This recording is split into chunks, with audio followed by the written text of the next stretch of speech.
Hi friends, welcome back to smiley Sneha YouTube channel. അപ്പോൾ എല്ലാവർക്കും എൻ്റെ പുതിയൊരു വീഡിയോയിലേക്ക് സ്വാഗതം. ഞാൻ ഇന്നിവിടെ ഉണ്ടാക്കാൻ പോകുന്നത് ചാന മസാല എന്ന് പറയും. നമ്മുടെ കേരള സ്റ്റൈൽ എങ്ങനെയാണ് ചാന മസാല ആ ടേസ്റ്റോടെ എങ്ങനെ ഉണ്ടാക്കാമെന്നാണ്. അതിനായിട്ട് ഞാൻ ഒരു 1/2 കിലോ കടല തലേദിവസം ഇട്ട് കുതിർത്തി വെച്ചിട്ട് നന്നായിട്ട് കഴുകി അത് കുക്കറിൽ വേറെ ഒന്നും ഇടാതെ കുറച്ച് വെള്ളമൊഴിച്ച് അത് കുക്കറിൽ വിസിൽ കേൾപ്പിക്കുന്നുണ്ട്. ഒരു 5-6 വിസിലോളം ഏകദേശം കേൾപ്പിച്ച് വെക്കാം. പിന്നെ നമുക്ക് രണ്ട് സവാള, കുറച്ച് ഇഞ്ചി വെളുത്തുള്ളി പേസ്റ്റ്, 3-4 പച്ചമുളക് എല്ലാം അരിഞ്ഞ് വെക്കാം. അതിനുശേഷം ചീനച്ചട്ടി ചൂടാകുമ്പോഴത്തേക്കും എണ്ണ ചൂടാകുമ്പോഴത്തേക്കും ഒരു അരമുറി തേങ്ങ, ഫുള്ള് വേണ്ട, അതിൻ്റെ പകുതിയോളം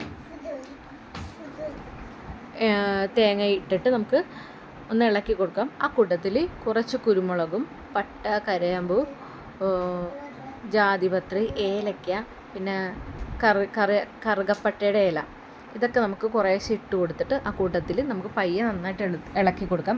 ഈ കൂട്ടത്തിൽ ഞാൻ 2 വെളുത്തുള്ളിയും കൂടി ഒന്നും കൂടി ആഡ് ചെയ്യുന്നുണ്ട്. അപ്പോൾ നമുക്ക് പയ്യെ ഇളക്കി കൊടുക്കാം. അപ്പോൾ ഞാൻ നമ്മുടെ ആദ്യം വെളുത്തുള്ളി ഇഞ്ചി എടുത്ത് വെച്ചിട്ടുണ്ടല്ലോ. അപ്പോൾ കടലൊക്കെ ഒരുപാട് ഗ്യാസ് ഉള്ള കാരണം നിങ്ങൾക്ക് ഇഞ്ചിയും വെളുത്തുള്ളിയുടെ ടേസ്റ്റൊക്കെ അധികം ഇഷ്ടപ്പെടുന്നവരാണെങ്കിൽ കുറച്ചധികം ആഡ് ചെയ്യാം. എന്ന് വെച്ചാൽ കടല ഭയങ്കര ഗ്യാസ് ആയത് കാരണം ഗ്യാസിൻ്റെ കംപ്ലൈൻറ്റ് നന്നായിട്ടുണ്ടാകും. അപ്പോൾ അതനുസരിച്ച് ഇഞ്ചിയും വെളുത്തുള്ളി പേസ്റ്റ് ചേർക്കാം.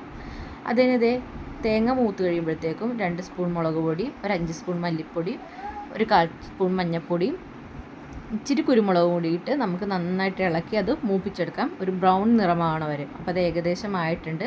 ഞാനത് ജാറിലേക്ക് ഒന്ന് ചൂടാറാനായിട്ട് ഇട്ട് വെച്ചിട്ടുണ്ട്. ഞാനപ്പോൾ ഇത് ചൂടുവെള്ളത്തിൽ ആണ് അരക്കണത്. അത് ഇങ്ങനെ തന്നെ നോർമലി ഭയങ്കര ഒരു കറുത്ത കളറുള്ള ഗ്രേവി വേണ്ട, തേങ്ങയുടെ ഗ്രേവി വേണ്ട.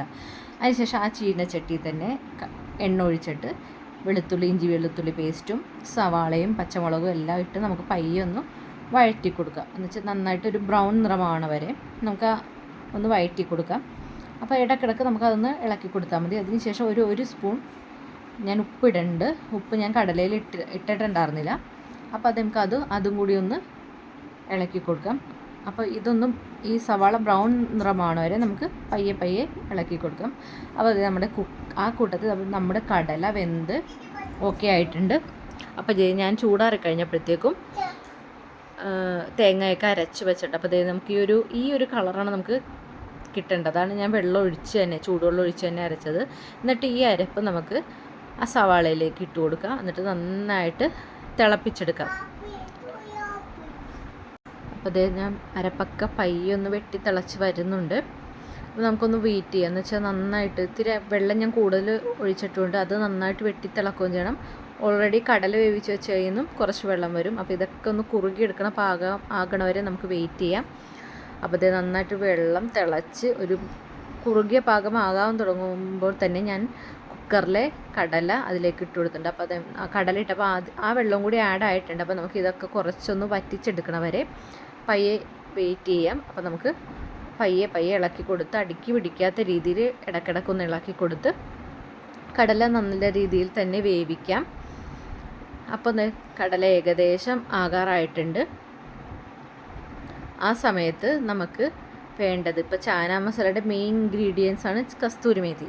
അപ്പോൾ നമുക്കിപ്പോൾ ഇത്രയും ഭാഗം കേരള സ്റ്റൈൽ വറുത്തരച്ച കടലക്കറിയാണെങ്കിൽ നമുക്ക് ഈ കൂട്ടത്തിലേക്ക് ഒരു ചെറിയൊരു പിടി അത്ര വേണ്ട, ഒരു ചെറിയ രീതിയിൽ കസ്തൂരി മേത്തിയും കൂടി നമുക്ക് ഇട്ട് കൊടുത്തിട്ട് നന്നായിട്ട് ഇളക്കിയെടുക്കാം. അപ്പോൾ അത് കുറുകി വരുന്ന പാകമാകുന്നുണ്ട് ഏകദേശം. കണ്ടോ, നിങ്ങൾക്ക് ഒരു ചെറിയ ചാറും ഗ്രേവിയും എന്നാൽ കടൽ അധികം കിടക്കുന്ന രീതിയിലും നമുക്ക് അതാക്കിയെടുക്കാം. അതിനുശേഷം നമുക്കത് കുറച്ച് നേരം ഇരിക്കണം, എന്നാലും ഒന്നും കൂടി കുറുകിയ പാകമാവുള്ളൂ. നമ്മളിപ്പോൾ തീ ഓഫ് ചെയ്ത് അപ്പം തന്നെ എടുക്കാൻ പാടില്ല. അപ്പോൾ ഇത് നമ്മുടെ ടേസ്റ്റിയായ കേരള സ്റ്റൈൽ ചാന മസാല റെഡി ആയിട്ടുണ്ട്. അപ്പോൾ എല്ലാവർക്കും ഇഷ്ടപ്പെട്ടു എന്ന് വിചാരിക്കുന്നു. വളരെ സിമ്പിളാണ്, ഒരുപാട് ഇൻഗ്രീഡിയൻസും കാര്യങ്ങളൊന്നും ആവശ്യമില്ല. അപ്പോൾ എല്ലാവരും വീഡിയോ ഇഷ്ടപ്പെട്ടെങ്കിൽ ലൈക്ക് ചെയ്യുക, ഷെയർ ചെയ്യുക, സബ്സ്ക്രൈബ് ചെയ്യുക.